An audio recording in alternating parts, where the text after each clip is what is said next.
Hey there, movie fans. Happy Thanksgiving weekend to all of our FYCers watching FYC around the universe. We are very excited to bring you this very, very special episode of FYC for many reasons. Joining me as always, the amazing Perri Nemiroff, the mighty theinsnyder.com, because we are doing our first crack at the category of best casting. This is the very first time that this category has been added to the Academy Awards. And as a bonus, when we get through casting, we're going to give our thanks to our three personal favorite performances that may or may not be recognized by the Academy. Performances we want to give a shout out to, but we were going to jump right into it with the category of best casting. So Perri, what was it like for you to kind of like wrap your head around a brand new category for FYC?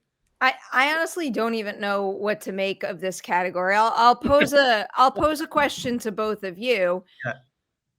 For whatever film/person wins this award, do you think they are winning it for the quality of performances in their movie? Like essentially honoring it like a SAG ensemble award honors that ensemble? Or are we actually, I have to add another layer to this conversation. So there's that part of it. Then the other part of it is, are we giving this award to a casting director who, like for example, Wake Up Dead Man? Like I'm sure Ryan Johnson knows many of people, and it's a little more about, shifting schedules and getting like the big name talent in and just making sure everything like aligns well. Then again, as I say that, I'm sure the casting director suggests some good fits for certain roles. But then there's the other kind of situation. Like the example I keep bringing up is The Plague. Like The Plague, whoever cast that movie, like they found talent. I agree. I'm Perri. It's a great point. I could go on and on about little wrinkles in this category. Not to mention, is this really going to be kind of a lifetime achievement award? Like if you were a brand new casting director, right, who cast their first movie and it happened to be really good, but no one really knew who you are, do you really think you're going to walk away with the Academy's first Oscar for casting? I find that very far-fetched. Well, I think Perri brings up a really good point, because like if you have like a movie like One Battle After Another, like, I mean, no disrespect from the casting, person or people, but Paul Thomas Anderson, reaches out to Leo DiCaprio, Yeah, I mean, exactly. I mean, like this is a really, really interesting conversation that could go on for hours, but. Perri, to answer your question, I looked at this category as like the Academy's version of the ensemble, because well, you're absolutely right, and I'm so glad you brought up The Plague, because those kids, especially those two main kids, were phenomenal. Casting found them. Look at Rental Family. Shannon Gorman, the young actress who plays alongside Brendan Fraser in that movie. Casting found that person. So but Brendan Fraser, like how much of that was the casting person or the director getting in contact with Brendan Fraser? Like that's what I don't know. I guess I suspect none of it's going to matter. Like, yes, the casting director on The Plague did a great job finding those kids, but ultimately, like, no one can name those kids. And I just, I don't think that's even in the conversation.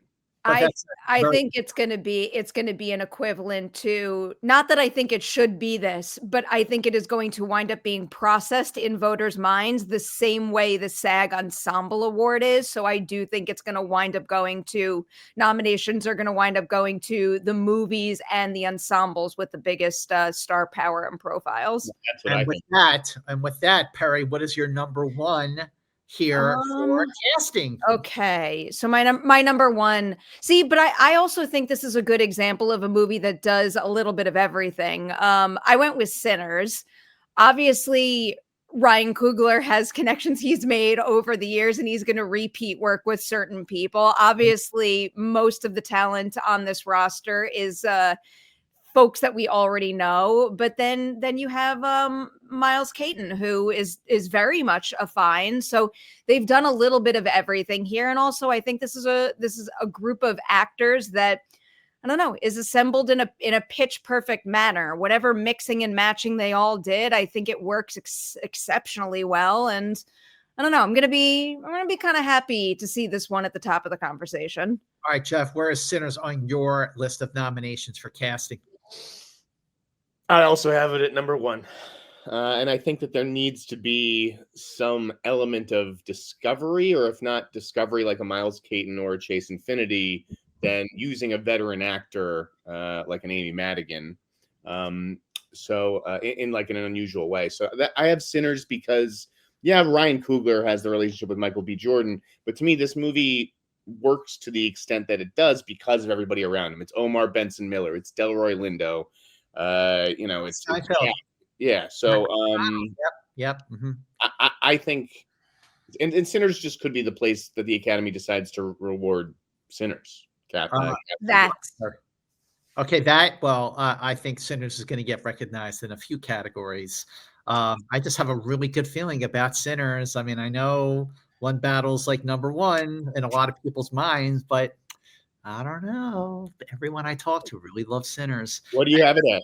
I too have Sinners at number 1 on my list. Francine Meisler is the casting director for Sinners, and I agree with both of your points. I think that Sinners is a really look, Perri, to your point, yes. I mean, after Ryan Coogler's made a bunch of movies already with Michael B. Jordan, how much of that came from Francine Meisler? But then Michael Caton is a great example, and that's an amazing ensemble. That's an amazing ensemble that was put together for this movie. We all agreed Sinners is number 1, which is interesting.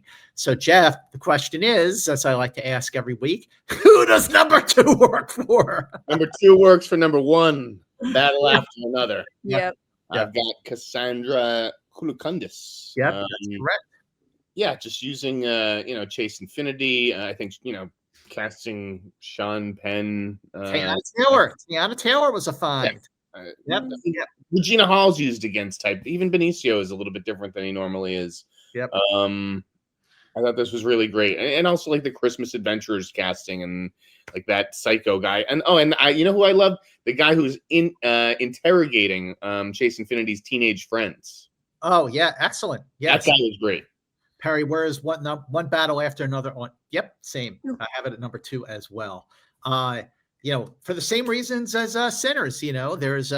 There's established actors, no question about it, with Benicio, Leo, and Sean Penn, and then there's finds like Chase Infinity and Tiana Taylor. I mean, she's a singer, a musician, but from the moment Tiana Taylor was on the screen, I was like, who is that? She was phenomenal in this movie. And we talked about her elsewhere. All right, the amazing Perri Nemiroff. What is your number 3? My number 3 ticks multiple boxes that I've been discussing in this category as well. My number 3 is Hamnet. Chloe Zhao obviously can get who she wants to a degree. Paul Mescal, Jesse Buckley, very, very well known. Those kids are excellent finds, though. And I know Jacoby Jupe is related to Noah Jupe, but my God, what a show-stopping performance from that kid. And also, I like to highlight the other young actors in that movie too. I mean, in the same way I highlighted Emily Watson last week, I feel like even though they might not be in the spotlight as much, my God, is their performances important to filling out the world and making sure the movie establishes the weight of the situation that family is going through. And I thought they were all incredible. Yes. Noah Jupe, I loved him in Ford versus Ferrari. That movie's amazing. All right, Jeffrey, theiansnyder.com. Where is Hamnet on your list? Listen, I'm happy to be wrong about this. I probably am, but I don't have it on the list. You're wrong. You have it on your list? Mr. Snyder. Can we bet? Can I bet on this one? No, I wouldn't bet on this one. I respect the fact that you will not bet me on this one. All right, okay. So you're wise, Jeff. and Jacoby Jupe, you're right. He is the best thing in the movie, and he does qualify as a discovery. So it kind of meets the rule that I have for this category, but I'm just not on the Hamnet train this year. Hamnet, I have it on my list, but a little further down from you, Perri. I have Hamnet at number 5. Huh. I think Perri, you're right. It should be number 3. But my number 3 is a movie that has an amazing cast and proven for a second time that the cast is great, even if the movie isn't as good as the first. So I went with Tiffany Little Canfield and Bernard Tesley for Wicked for Good, because I mean, damn, now that is a cast, an exceptional ensemble cast. That the category didn't exist last year, so I think this is when this movie is going to get recognition in this category, at least until they make Wicked 3, you know. But I'm curious, Perri, if you have Wicked on your list. I do not. I do think that this is going to be a place where this movie misses out. I don't know. For the record, I liked the movie a good deal. I definitely have some issues with the themes and where the story lands at the end, where it's not letting the second movie sit as well with me as the first one did. But that's a conversation for another time. But I do think the idea of awarding that casting team for, I think, two of the most well-casted characters I've ever seen in my entire life. Like, I think Ariana Grande and Cynthia Erivo are true perfection as Glinda and Elphaba. And I do think selecting them is a major casting feat, but I do think some issues with the movie could wind up impacting its chances in this category more so than others. The question is it a feat of casting, or is it just like John Chu cast them and the casting director had nothing to do with these two? We don't know, and that's why no one knows what to make of this category. No one knows what the criteria is being judged on, and it's why it's brand new, and they resisted it for years because nobody knows. I think this is just going to be a category where the discussion about this category is going to be very interesting to follow in the coming months. But Perri, I'm like you. I didn't like Wicked 2 as good as the first, but I still liked it. I think I liked it more than most people.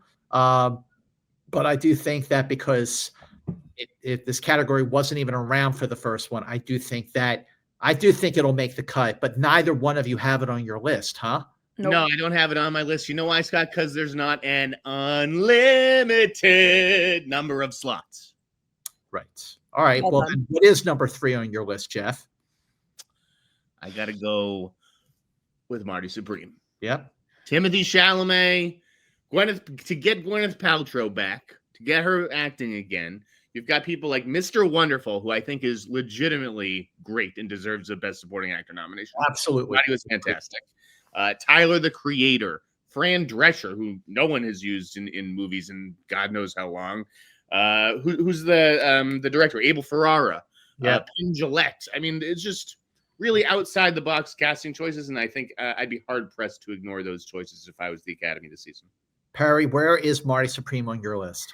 So I have Marty Supreme as my number 1 honorable mention. I am just waiting to see as the movie's rollout continues, but I will fully get behind the fact that, Jeff, your read on this one could be right. And I do think, no, I don't, because I literally just said, I think your read on this could be right. And in the next week or two, I could be changing my tune on this. I have 2 other movies a little higher right now, but I think my 4 and 5 are toss-ups at the moment.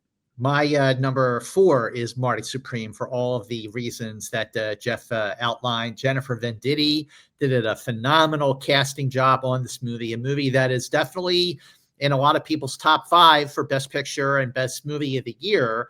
A movie that is exceptional, right up there with Uncut Gems, but getting a lot more recognition because of Timothée Chalamet's incredible career-topping performance. But across the board, the casting is great.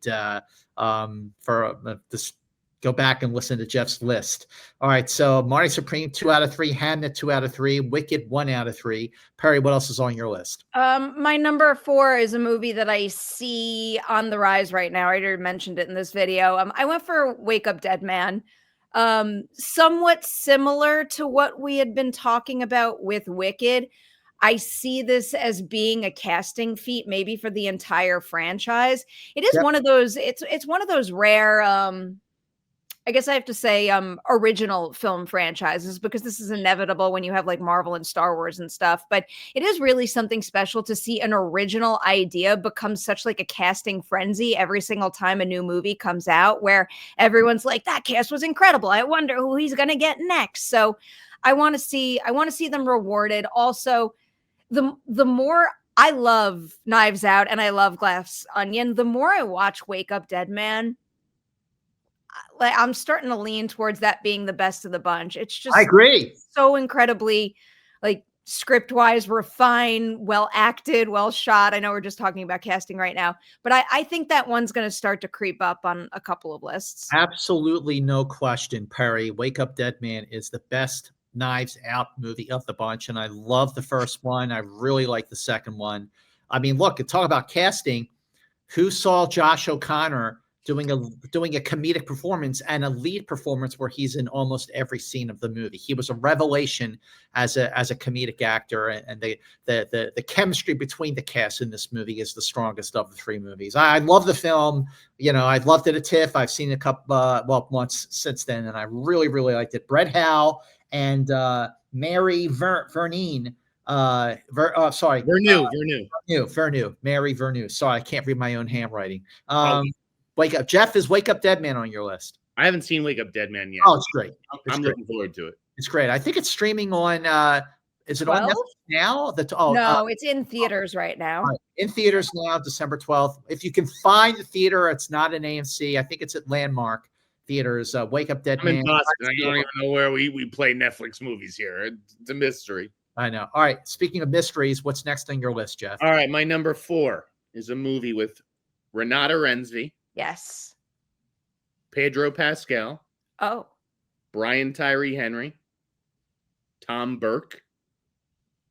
You guys know what movie I'm talking about? I have absolutely no clue what you're talking about. Bennington? What? I should know, maybe. It's the original Weapons cast. Oh. Now here's the twist. So what happens when you're a casting director and your cast falls apart months before the shoot and you have to pivot and find all new actors like Julia Garner and Josh Brolin and Alden Ehrenreich and Benedict Wong? I'm talking about Weapons, guys. Weapons is great, but how many people know that? I was going to say they better start talking about that story a little more. Yeah, they I should. think a lot of people in the industry know that Weapons lost its entire cast. I didn't know that. Months before. And I think that is an interesting challenge as a casting director that not a lot of these other people had to deal with. And I think Weapons is a huge hit, and a big part of it's because of this ensemble. Who thinks of Amy Madigan? Is that a choice that she presents? Because she's going to get nominated, and I don't see anybody in what was the movie we were just talking about? Wake Up Dead Man? I don't see anybody getting nominated for that. So I do think that what you just said there could actually wind up working in Wake Up Dead Man's favor, where the mentality might be, well, I'm not going to honor that in any of the main acting categories, so this is a great place to give a group effort some well-deserved love.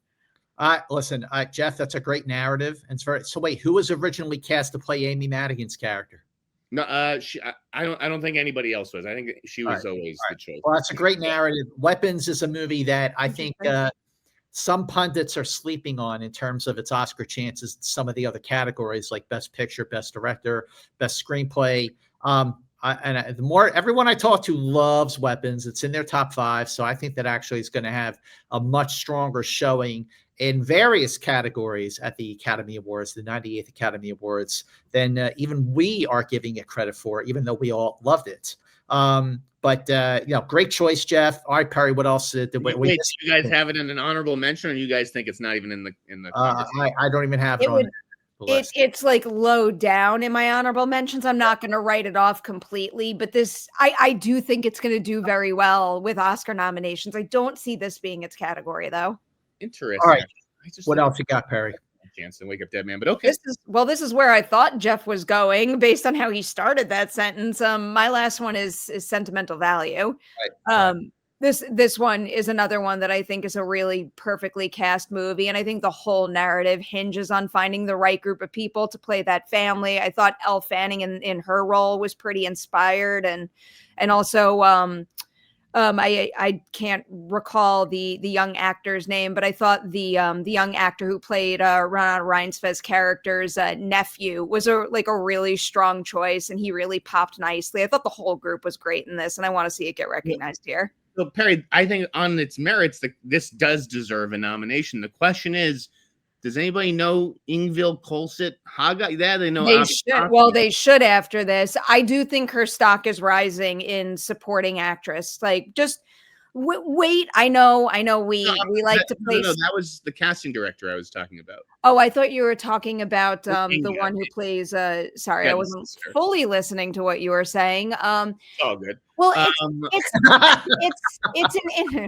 it's an interesting wrinkle in this category, because I do think a very human response to bestowing the first Oscar in this category upon someone could tip the scale in a well-known veteran's favor. So, I mean, that's another reason why I have Sinners at the top of my list. And Avi Kaufman is a well-known casting director who Legend. Casting with on Sentimental Value. It's just, I don't know who that other casting director is. And I don't know what the industry does. So listen, because Wicked is not on any of your lists, it automatically moves off mine. I'd be perfectly happy moving Sentimental Value from my number one honorable mention into my top 5. Even though I still think Wicked has a very strong. I'd move it in over Weapons. If we think Weapons is like out of the conversation, I'd move Sentimental Value into my 4 or 5 spot. But there is one more movie we haven't discussed. Go ahead, Jeff. I've got at number 5, Douglas Abel and Nina Gold for Jay Kelly. Jay Kelly. Yep. Great cast in that one for sure.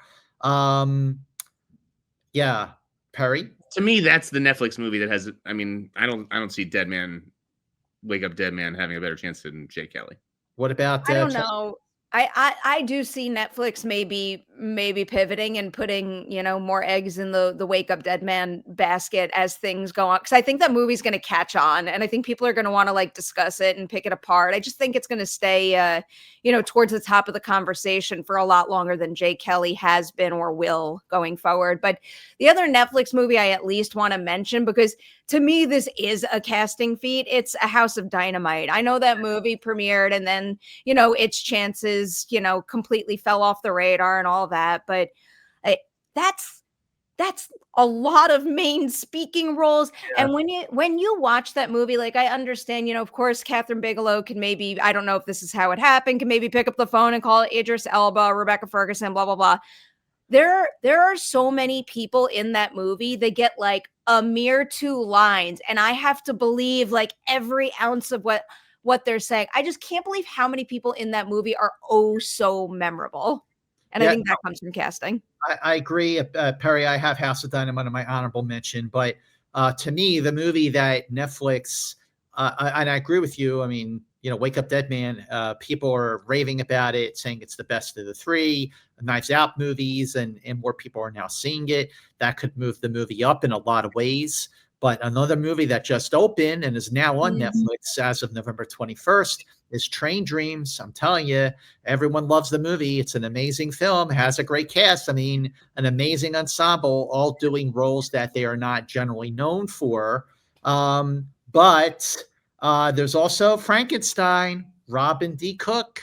That movie is also, since its film festival debut, where the reviews were a little more mixed, now more and more people are praising Frankenstein as a surefire Best Picture nominee, maybe even Best Director, maybe even supporting actor for Jacob Elordi. Maybe Frankenstein makes the cut. What do you guys think? No. Why, Jeff? Mia Goth was miscast. Oh, I don't agree with that. But I do. I'm like so on the fence about Frankenstein. Everybody knows at this point, I didn't love it as much as I wanted it to. And really, I would pick other movies to be in a lot of these categories over Frankenstein. But I also can't ignore the fact that as we've gotten away from its film festival debut, it does seem to have picked up steam and gained more support. So I can't write off very realistic chances in certain categories. I would want to see a different Netflix movie in here, though. Which one? I think Nouvelle Vague is a real casting feat. Yep. No, look at those finds and look at how perfect that casting has to be to make all of that work. And that is an ensemble almost entirely made of true discoveries. So that's one that I think should very much be in this group. That's a good suggestion, Perry. To me, A House of Dynamite, instant disqualification with Idris Elba as the U.S. president. That is the worst U.S. president casting I think I've ever seen. Why? I didn't buy him for half a second. I got to tell you, Jeff, my problem with the film, I thought, because it's told from different points of view, like kind of a Rashomon style thing, 3 parts of the film. I thought the first part was great. I thought the second part was great. I thought the third part with Idris Elba was not great. And it didn't ruin the movie for me, but it went from being like a 9 to a 7. This is like the most British person that there is. What are we talking about? How is he the U.S. president? Yeah. It's not that I didn't have a problem with him as the U.S. president. I just didn't think his performance was up to par, and that's saying a lot because Idris Elba is an amazing actor. There's something about that third part of the movie didn't stick the landing for me, but we have to solidify our top 5 here for casting before we move on to our bonus round here. So we have Sinners, we have One Battle After Another, and I am perfectly. What's that? Hamnet has 2. Hamnet has 2. Great. Marty Supreme has 2, and Sentimental Value has 2. So that's our list. Yeah, that is our list. I really am going to be very curious to see how this category shakes up when the nominations for the 98th Academy Awards are announced on January 22nd, which is the first day of the very last Sundance Film Festival in Park City, which is going to be a bittersweet experience. I love Sundance. All right, so there you have it. Sinners, One Battle After Another, Marty Supreme, Hamnet, Sentimental Value. Before we go, we are going to give thanks on this Thanksgiving weekend here on FYC for 3 performances that we each think, if we have not talked about them before, maybe we have, maybe we haven't. We really hope that maybe this episode of FYC, because everybody watches FYC, especially after you share FYC on your social media platforms right now, and after you subscribe to Perri Nemiroff's YouTube channel, just scroll down right now and hit subscribe. We'll wait. Yep, just scroll down. Okay, just like that. See the subscribe button? All right, hit subscribe. Good, you're in. You are now subscribed to Perri's YouTube channel. All right, 3 performances each that we think should really stand out. Jeff, it doesn't have to be performances. It could be like anything we're grateful for. I thought general, not performances. All right, yeah, go ahead. I thought performances, but whatever you want. Go ahead, Jeff. Okay, let's see. I'm going to go with my first one. It's a movie I don't think a lot of people have seen because it's actually coming out in February, but it did get a qualifying release. The more I think about it, I kind of loved Pillion. The Alexander Skarsgård movie with Harry Melling. It's a BDSM, gay romance. A fantastic movie that I think is really going to make an impact when people see it. Harry Melling is going to get an Oscar nomination soon. I just feel him going in that direction. Mm-hmm. What about you, Perri? What are you thankful for? So the way I did this was I picked movies and I put them in different types of categories. I'll just go with my most obvious thing first because this movie is likely going to be in my top 10 of the year, and I feel like everybody knows it at this point. The first movie that I'm thankful for is Final Destination Bloodlines. When you're that obsessed with a franchise and you wait all that time for a new installment, and that installment comes out and it's not just like a good entertaining movie. It's got a great ensemble. It's well crafted, well directed, but also adds a really, really smart wrinkle to a mythology that you're obsessed with. Just a very special accomplishment that I'm very grateful for this year.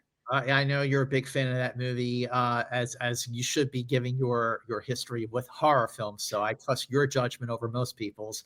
I went by number 1 here with Bill Skarsgård for Dead Man's Wire. I have talked about this film. It is getting an Oscar qualifying release, I think, starting December 12th. In select cities before opening wide on January 9th. This is an excellent film, a movie I did not see coming. It was not on my radar until I saw it at the AFI Film Festival, and it really knocked my socks off. Directed by Gus Van Sant, one of his best movies in many years, easily since Milk, which came out in 2006. Bill Skarsgård, I mean, he's filming a movie right now or working on something in Australia, so he's not able to make the rounds this award season, but I hope his performance speaks for itself, because this performance and this movie really rocked my world. Dead Man's Wire, hostage drama set in 1977, based on a true story, directed by Gus Van Sant. Bill Skarsgård gives a high wire act of a performance, and I hope that you see it, and I hope the Academy sees it, and I hope he gets recognized. All right, what else you got, Jeff? All right, number 2, I'm doing this on the fly, so I think I need to leave space for Netflix documentaries. Okay. Netflix documentaries don't really, yeah, The Perfect Neighbor gets a lot of attention, and it's great. You should definitely see it. But I'm talking about things like the Trainwreck series, right? We got the Poop Cruise thing. Oh. Got, Yeah. American Apparel.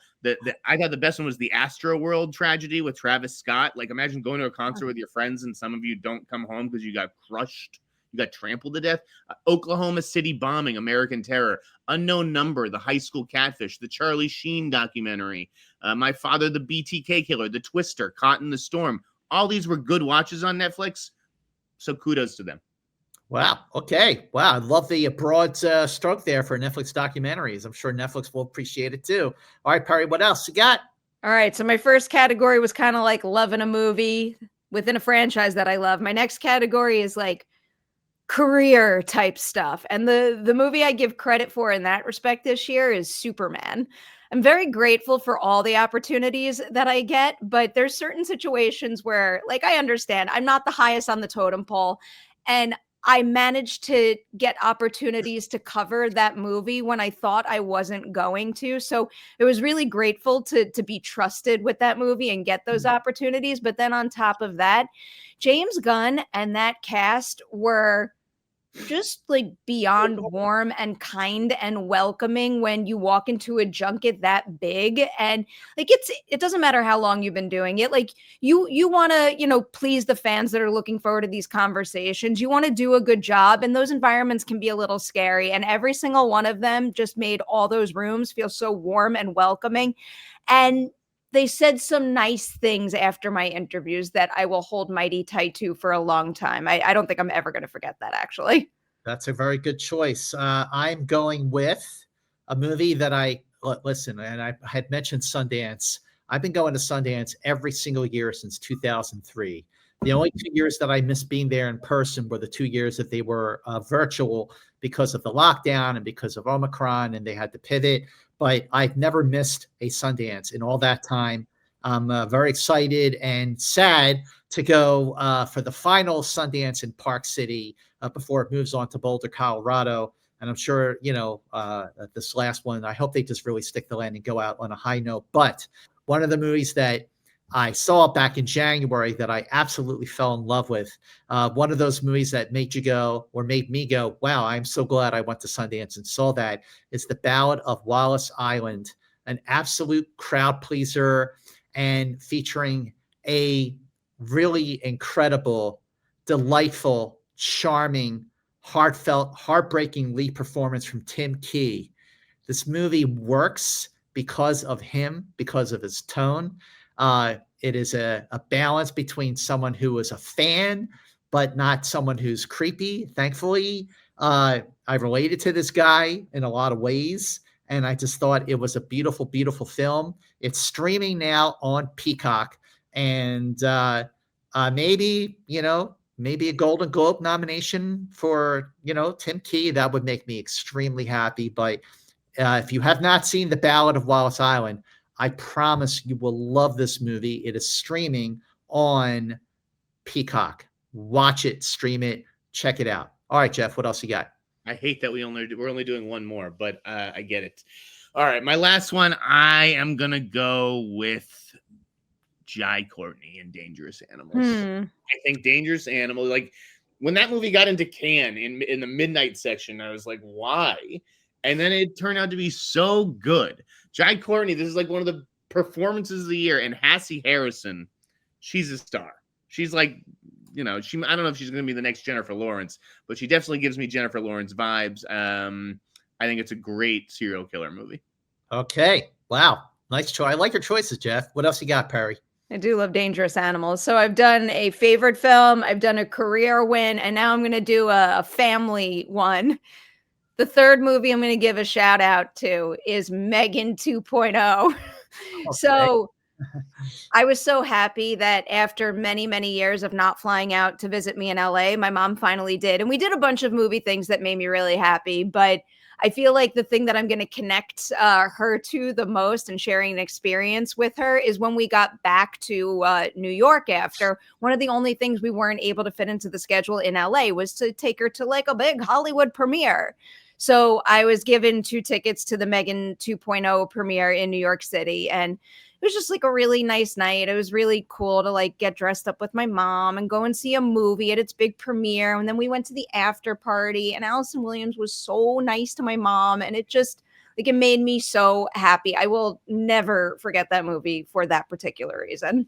Well, nothing makes me happier, as you know, Perry, than when Shari Nemiroff retweets something that I'm in. Of course, she's only doing it because you're in it too. But regardless, say hi to your mom. I get the solo tweets. I don't need Perry doesn't need to be in. I don't get any solo retweets from Shari Nemiroff. I don't know, Perry. Please tell your mom over Thanksgiving dinner. You know, Movie Mans will really appreciate it if we just retweet. I got it covered. One of his tweets. But yes, that's great. I love the Nemiroffs. I met your dad at the junket for, God, what was that movie? What was that? He came to the junket for Bad Times at the El Royale. That's what it was. That's what it was. And I told your dad, I said, Perri Nemiroff is the best. She's awesome. And then I remember I said to you, Perri, I hope it's okay that I said that. And my dad still brings that up. Does he really? Yeah. And you said to me in front of your dad, you just said the nicest things about me to my dad. Why would I have a problem with that? It made him very, very happy.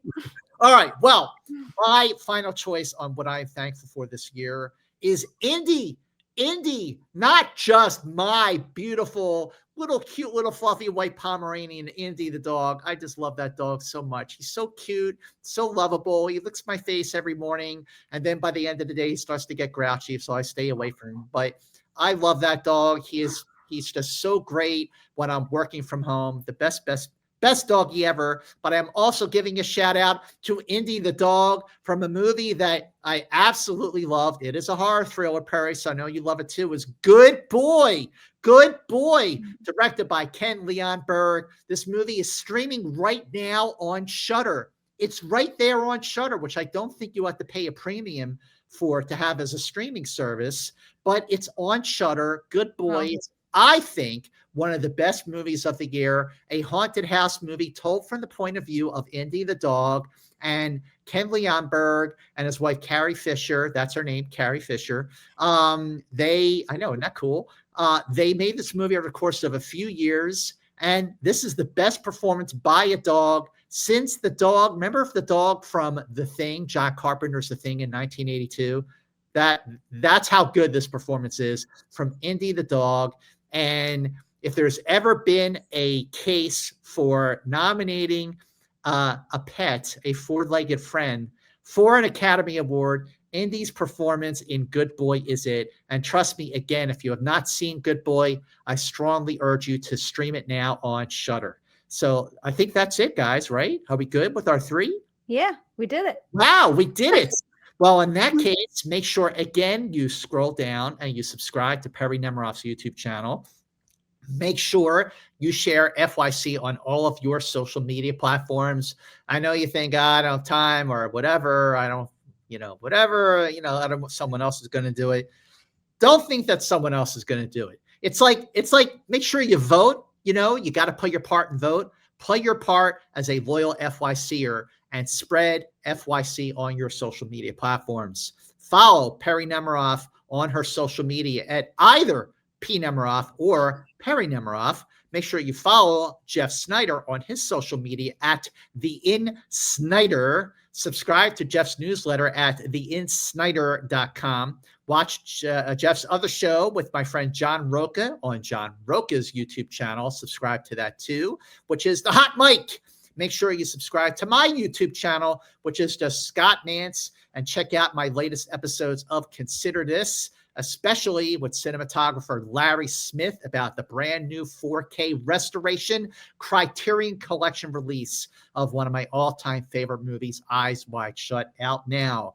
And of course, happy Thanksgiving to you. We are thankful to you for your support. We've been doing FYC for 7 years now, and we would not be able to do it without your support. So thank you for that. And until the next episode of FYC, all together now, FY. See you later. Later.